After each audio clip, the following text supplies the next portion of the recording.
வணக்கம் நேயர்களே, நாம் இன்று சந்திக்க இருக்கும் மிக முக்கியமான ஒரு பிரபலம் தேனி மாவட்ட பிரச்சார அணியின் பாரதிய ஜனதா கட்சியின் தலைவராக இருக்கின்ற சின்னத்துரை அவர்கள் வந்திருக்கிறாங்க.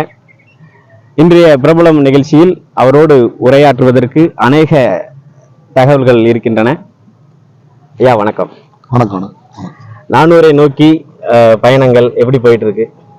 அது நன்றாக இருக்கிறது. வெகு விரைவில் நல்ல ரிசல்ட்டை கொடுக்கும்.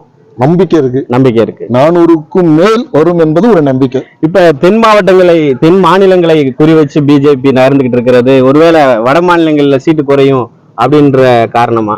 அந்த இதெல்லாம் கிடையாது. ஏன்னு சொன்னா இது ஒரு சித்தாந்த ரீதியில இருக்கக்கூடிய ஒரு அமைப்பு. அரசியலுக்கு அப்பாற்பட்டு ஒரு சித்தாந்த முறையில் இருக்கக்கூடிய அரசியல் பாரதிய ஜனதா கட்சி. ஏன்னா இதுல யாரும் கீழோர் மேலோர் இங்கில்லை, வர்க்கமும் இங்கில்லை. அனைவருமே சகோதரர்கள். ஏன்னா ஜாதி மதம் வேறுபாடை கடந்து இருக்கக்கூடிய ஒரே தலைவன் யாருன்னா ஒப்பற்ற தலைவன் அவர்.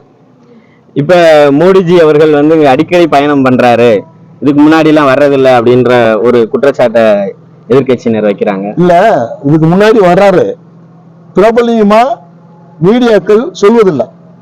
அவர் எப்பவுமே வருவாரு. ஆனா இந்த மீடியாக்கள் என்ன செய்யறாங்கன்னா மோடி வர்றதை பத்தி மறைக்கப்படுறாங்க. சில விஷயங்கள், உண்மையான விஷயங்கள் மறைக்கப்படுது. இப்ப மோடி வர்றத பிரபலப்படுத்துறதுக்கான வேலைகளை அண்ணாமலை மூலம் செயல்படுத்திட்டீங்க. இல்ல, அப்படியெல்லாம் இல்ல.